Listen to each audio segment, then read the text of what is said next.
This is Listen Lakeland, the show that keeps you up to date on all the things that make our city a great place to live, work, and play. Today's host is a former hospital administrator and currently a healthcare consultant in operations, strategy, and facility planning. She's also served on a number of city and nonprofit agency boards in the Lakeland and Tampa Bay area, and currently is the chair of Lakeland Vision. Please welcome your host, Carol Phillipson. Welcome to the good life. Thank you so much for joining us today. I'm Carol Phillipson, and it's great to be hosting this month's episode of Listen Lakeland. The show is an extension of Lakeland Vision. For over 2 decades, Lakeland Vision has been a voice for the citizens of Lakeland, working with community stakeholders to create a bright future for our city. Today on Lakeland Listen, we are going to be talking about one of our community-driven focus areas, strong and safe neighborhoods. Lakeland will have neighborhoods where residents enjoy their quality of life, and we will have effective law enforcement with community-based crime prevention activities to ensure safe schools, neighborhoods, and streets. Today we have with us Chief Sam Taylor, Chief of the Lakeland Police Department. Welcome, Chief Taylor. Hello. Thanks for having me.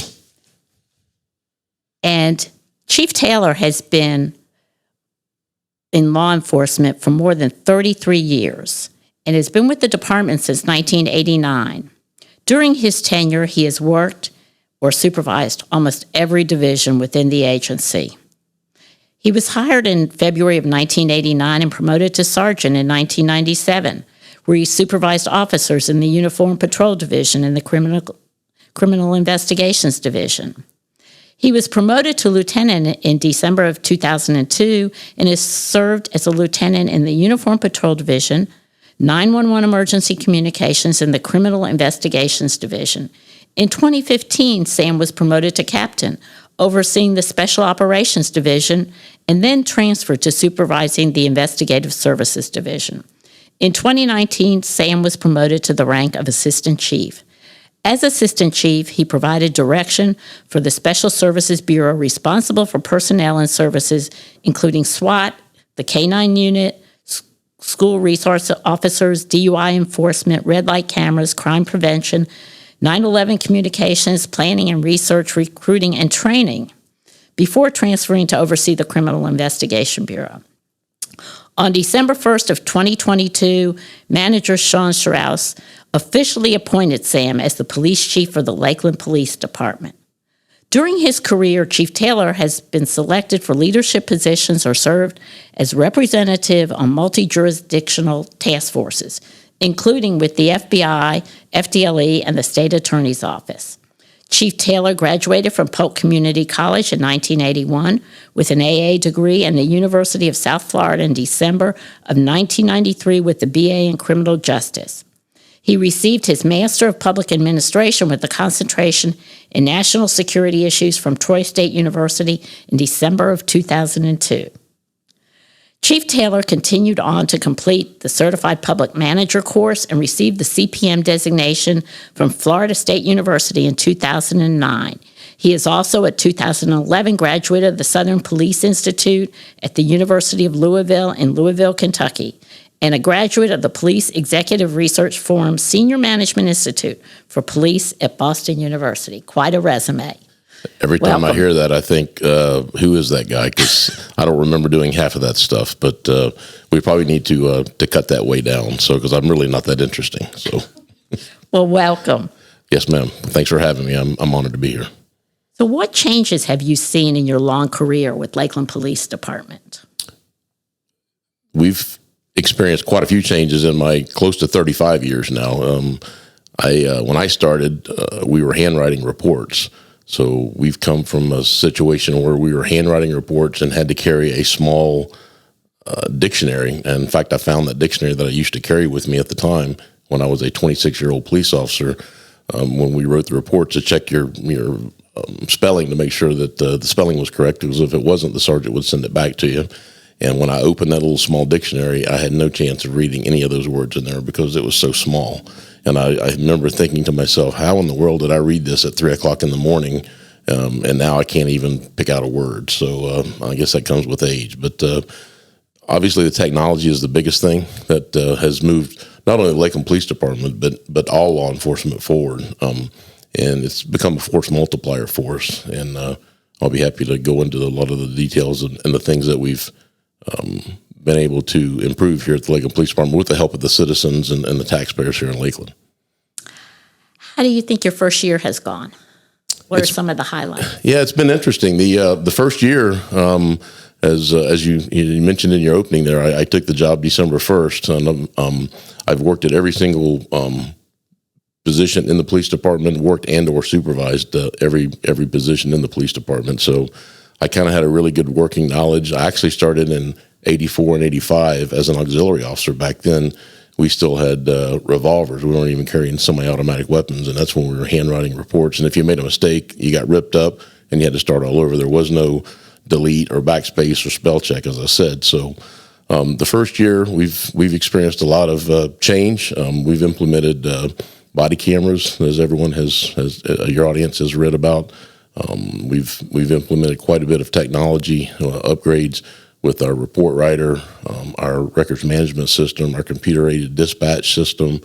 Every officer's now been given a iPhone, so they can, when they go to the scene, they can take a photograph. People can send us Ring doorbell cameras or security footage directly to the officers on the scene, and that has been really a force multiplier for us. But between the technology stuff that we've implemented,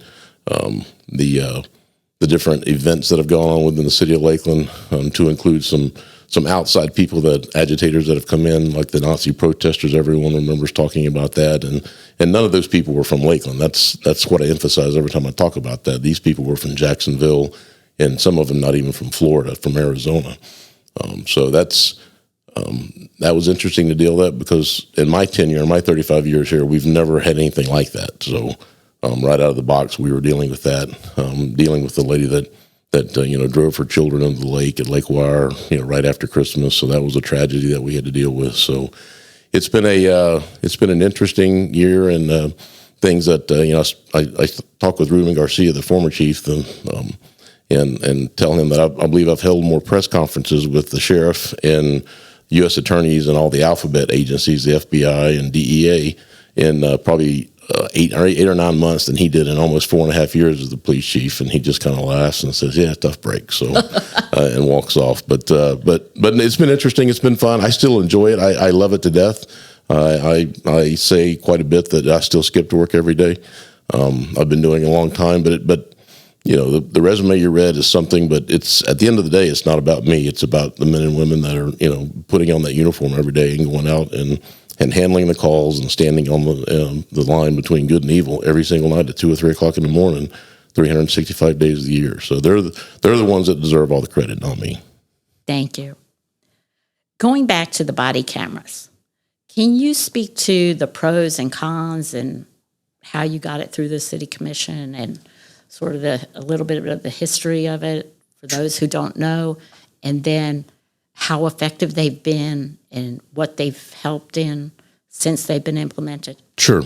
It was a $10 million project over 10 years. Ruben, the former chief, along with the mayor and the city commission, were the ones that originally got the funding for it, had all the hearings for it, all the public comments on it. We had some community members and folks in the community that wanted it. We were kind of neutral about it, to be honest with you. It's not something that we've ever had it here at Lakeland. There were some smaller agencies that had given test runs to them, but here in Central Florida, we really did not have that many police agencies that were with body cameras. So it was something that was new to us, but there was a request from the community that we have them, and as Ruben and I told the mayor and the city commission, it's, if you want us to put them on, we'll put them on. It's very expensive to implement, and as I said, it was about $10 million over 10 years. But the commissioners were very giving and found the money to implement it. The expensive part of it is the storage. The cameras themselves are not that overall expensive. They're $400, $500, $600 a piece. It's the video storage where you're storing all the evidence. And think about it. We've got, anywhere from 20 to 25 police officers on any given shift, and 8 to 5 Monday through Friday, certainly more than that.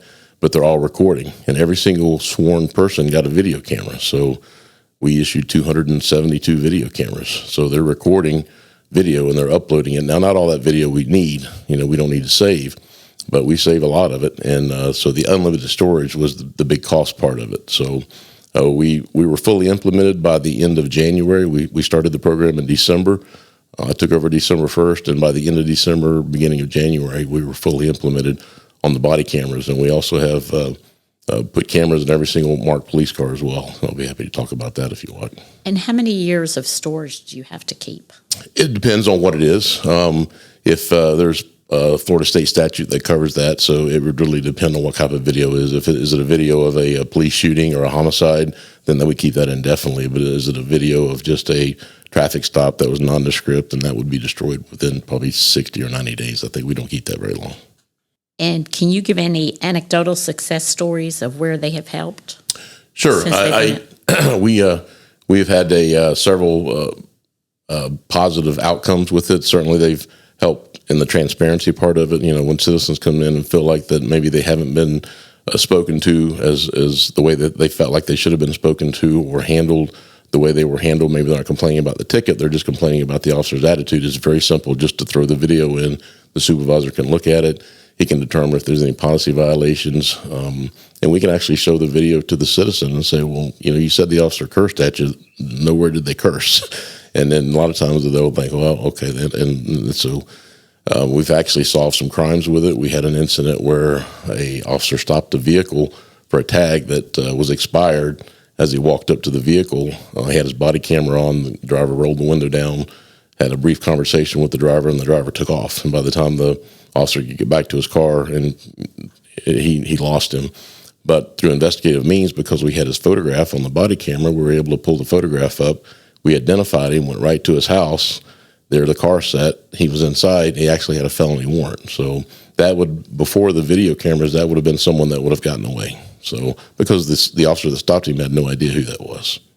So the tag was not his car, not his vehicle. So that's a success story, and we have quite a few. I don't want to take up all your time. I could go down a whole litany of success stories. Sure, go ahead. We've we are constantly when the officers have video brand new cameras in every single marked patrol car, and they're also license plate readers. So before, when an officer wanted to run a tag, they had to reach over to their computer and type it in. Now that's taking place organically behind the scene. The camera is automatically running the tag. It's running the registered owner. It's running a wants and warrants check. It's running a driver's license check. All of those things are going on, and the officer doesn't have to take his focus away from the front windshield and what he's doing and how they're driving the vehicle. And then an alert will pop up on the computer. So that's been a big benefit to us. There's also video that are in the back of the vehicles now with these new systems, and they record the prisoner that's in the back if we're transporting someone to the county jail. So if we get to the county jail and they've got a busted lip, and they didn't have one before, and they say, well, the officer pulled off to the side of the road and hit me. Well, we just, as they say, go to the video. And if the video shows, a lot of times they will take their head and they'll headbutt something, and so they injure themselves, and it's very obvious what happened. Before, it would just been the officer's word that, hey, look, I didn't stop. The guy, or gal headbutted themselves. We would have to have an investigation. Now it's really simple. It's a really short investigation. So those things are really good. So with these videos, it really allows you to document sure things and be able to show what really happened. Yeah, and it certainly makes the prosecution of cases easier. The video, we're in a digital age now where juries like to see video evidence because, right, they see it on TV. So crimes are solved within like 38, 40 minutes of a 1 hour show, right? So with DNA and everything else. So if we can throw video and put on the actions of the officer and the actions of the person that is charged, it's really informative, and it really helps the juries, I think. And I think it helps the prosecution of the cases and helps the state attorney make decisions of whether they want to proceed forward with a case based on the video or not. And so I think it's been helpful in that regard too. And a lot of the smaller agencies now have gone to video cameras as well. So they've implemented the same type systems, the same type of video. So I think, like I said, other than the cost, that's really the only prohibitive thing, and the cost comes from the storage. So all that video is stored depending on what it is. Yes, ma'am. And evidence.com, it's is the company that we use, and there are several different companies out there that have different systems. We decided to go with the biggest company on the block, which is Axon, and it's they make the entire suite. So they make the video cameras that are in the cars, they make the body cameras, they make the cameras that are in our interview rooms that the detectives use. So we record all those videos now. When I was a detective, we did not videotape interviews. They were just audio taped. But now they're video and audio taped again. So the juries can see, they don't have to take the detective's word that the guy confessed or throw a videotape in or an audio tape, just a cassette tape that the person confessed. Well, here's the video right here. You judge yourself. Yeah, you can see yourself. So it's been very helpful. Well, going back to the license plate readers, what happens if an alert pops up? Depending on what the violation would be, if it's an alert that it'll come up that the registered owner, if owner is the driver, has an expired license or expired that doesn't have any driver's license, or they have a warrant out of so it's also running the warrants and warrants check. So all that stuff is going on in the back. The officer then would have probable cause to stop the car and get the driver out. Now, the owner of the vehicle may not be the driver. Maybe it's his daughter or it's a wife or a relative, and so that's very easily determined. So if that's not the person, but if it is the person, then they get to go to jail. So we also got new tasers. I neglected to mention too. We also, as part of this suite and this program, upgraded to Axon's latest taser as well. So, and the video cameras come on not only in the vehicles, but I don't want to get too far in the weeds about the video camera, but let's say there's a group of officers standing around and handling a call, and one officer either takes his taser out because he sees something that the other officers don't see, or one officer pulls a weapon out because he sees something the other officers. As soon as he does that, every single officer's video camera automatically activates. So we're getting a perspective from getting a video from different perspectives. The only downside, if there is a downside of the videos, it's just two-dimensional, right? It gives you, length and width. It doesn't give you any depth, right? So if the officer, as I'm looking at you straight forward, the camera's in the middle of my chest, but if I turn my head sideways and look over here, it's not seeing what I'm seeing because it goes straight forward, right? I have to turn my entire torso. So there are some drawbacks on it. But I think the officers overall have embraced it. We have a different generation of police officers now. They're younger. They're used to playing video games. They were a little, I don't want to use the word apprehensive, but they were just a little bit standoffish about it because they didn't, think of any profession.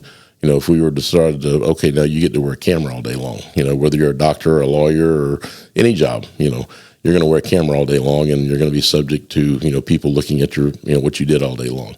So that's what we were asking these guys and gals to do. But at the end of the day, I think now most of them, and by most I mean 90+%, would not go out on the street without them because they see the benefit of how it's protected them in the long run. And that's due to the mayor and the commissioners and the citizens, footing the bill, because this wouldn't happen without their having the vision to move forward on that, because it wasn't something that we were asking for. It wasn't something that the police department had gone to the commission or the mayor and asked for. It was something that was organic from the community. Very good. Thank you. There was also a recent article about changes to the police car design. Can you give some history on that, and when are we going to see the new police cars? Sure. The police cars were originally, when I started, they were green and white. And a lot of people don't remember that, but they were originally white. When I started, they were green and white. And then the Florida legislature passed a law where the local police agencies could not be green and white. Only sheriff's office in each county could be green and white. So we had to pick another color. We went with blue uniforms. So we have deep, dark navy blue uniforms. And then at the time, our cars were white with just a blue stripe. Our current alignment on our vehicles is black and white, kind of mirrors the LAPD look. The problem with that, if there is a problem, is you cannot buy a black and white car from General Motors, Ford, or Dodge. So you have to buy a black car and paint the doors white, or you have to buy a white car and paint the front and back fenders black. Each time you do that, it's about $3,000. And it just talking with Assistant Chief Lehman, he's like, hey, look, we can save $3,000 if per vehicle now, and we have quite a big fleet. If we just go with either all black or all white. And I said, well, then let's redesign the car. Let's go with all black or all white. If we can save $3,000 per car, then let's do that. So he said, all right. So we started coming up with some designs with the help of Robin Tillett and all of her folks in the design department and the information folks and the communication folks at Lakeland, at the police department. And we went through probably, 6 or 7 or 8 different variations until we landed on what we felt like was a pretty good design. It was pretty clean. It was pretty basic. Took the big swoop out of it. The swoop had a tendency, the swish or swoop or whatever you want to call it on the side of the vehicle, had a tendency to wash out in the Florida sun. It bleached out. So we knew we wanted to get rid of that. So we had a design that worked really good with white vehicles. And so we had pretty well determined we were going to go with white. The Florida sun, it's hot, dark colors show dirt. And then we got a phone call from our dealer that we buy our vehicles from on state contract. And he said, hey, we've got 30 plus Tahoes that a department in Georgia had a contract to sign, but because of COVID and everything else, they're not going to be able to buy them. So if you want them, I got them right here on the lot. So Hans came to me and said, hey, we got this call. He said, the only problem is they're all black. And I said, well, then I guess we're going with black. So we bought the vehicles at a pretty big discount and bought them ahead. And we changed our design a little bit to where it would fit better on the black car. So we have about 7 of them have rolled out now. You start seeing them out in the neighborhoods rolling around.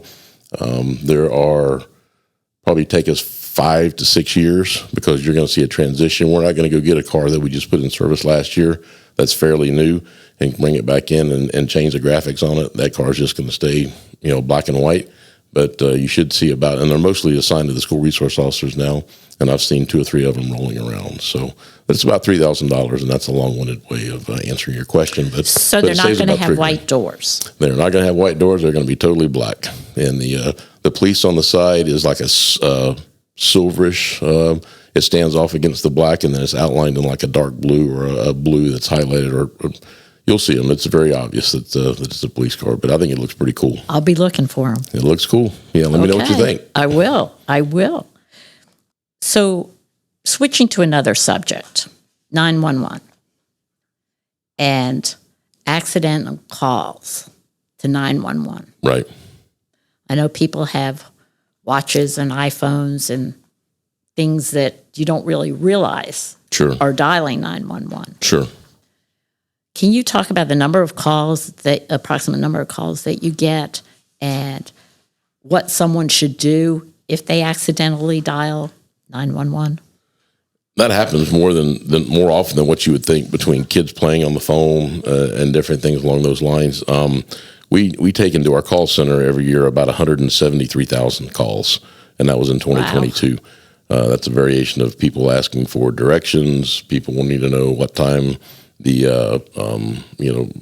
First Friday starts. We're kind of an information. We don't mind those calls. We'll answer those all day long, and it also includes all your 911 calls. But if you inadvertently dial 911, and now with the newer cell phones and newer iPhones, you can just kind of set it up where you push a button on the side and it'll dial 911. If you inadvertently do that, we will call you right back. The number that shows up, it does pop up on our screen. So your phone number, please answer that phone call, because you'll save us from dispatching. The dispatcher is going to ask you, is everything okay there? This phone dialed 911, and you can say, yes, I'm sorry. It was my 3-year-old playing on the phone. I must have done it inadvertently. I'm sorry. Everything's good. We won't have to dispatch. But if you don't answer that phone and you don't answer the phone call, then we will send an officer out to you, and we will find you. And just because you think you're walking around in a park or something, we can still find you because it triangulates with the cell tower. So we will know within, I think it's 3 or 5 meters exactly where you are. So yes, ma'am. So we will find you. But it takes up resources and it takes up time. So that's the main thing that I would tell folks listening is that either if we don't call you, please call us back and say, hey, look, I'm sorry, I think I dialed 911, or I think my child dialed 911 inadvertently. So, or you push the button on your Apple Apple Watch too many times, right, or something like that happens. Yes. Yes. Yeah, not that you've ever done that. Not that I've ever done that. Correct. Yes. Speaking of 911, the way the system is set up, if all the operators are busy, all the dispatchers are busy, what happens? After a certain number of rings, it rolls over to the sheriff's office. So we have several lines that come in. I think it's 10 lines that come into our comm center. We are what's called a PSAP, a public safety answering point. There's only 2 in the county. There's us and the sheriff's office. And during the hurricanes in 2004, I want to brag a little bit on our comm center, and then I'll get to answering your question. But in 2004, when all the 3 hurricanes came through, the sheriff's office comm center went down. They lost electricity, and then their backup generator failed. So for about an hour, we were dispatching every single 911 call in the entire county. And that's the way the system is designed, to have a backup. So if we went down, then the sheriff's office would roll over and they would dispatch our calls as well. So the systems are compatible. But if we don't answer it within a certain number of rings, 911 call, it rolls over to the sheriff's office and they will answer it. Same with them. If they don't answer it in a certain number of calls, it rolls over to ours. But the sheriff's office dispatches for every smaller agency around. As I said, we're one of only 2 that I'm aware of. I know we're a PSAP that have in Polk County that actually have their own 911 centers. A lot of people don't know that if you work in Lake Alfred or Winter Haven or Haines City, it's the sheriff's office that are answering their 911 calls, not their local agency. But in Lakeland, the citizens of Lakeland, if you dial 911 or you dial a non-emergency number, you are speaking with an employee of the city of Lakeland, the Lakeland Police Department, here at our police department. So if it goes to if it rolls over to the sheriff's office, do they dispatch from there? Or they can, or they will. They have an intercom system that the 2 dispatch centers work. And they'll say, hey, we've got a 911 call. But yes, they will start dispatching on it, and we will start dispatching as well. So that very rarely happens. I will tell you that the majority of the time we answer the 911 calls. It's very rare that we don't, especially 911.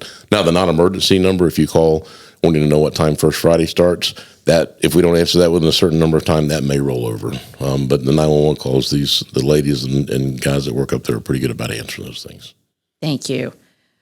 On another subject, can you talk about the recent law in Florida on constitutional carry? I know there's been a lot of confusion about that and on the interpretation of what that means. Sure. It really didn't change anything. It all it means is that where before you had to you could go get a permit to carry a weapon concealed.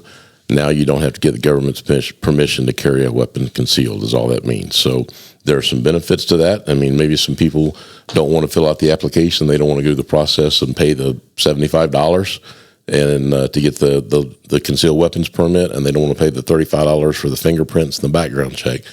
So you can save that and still carry the weapon concealed.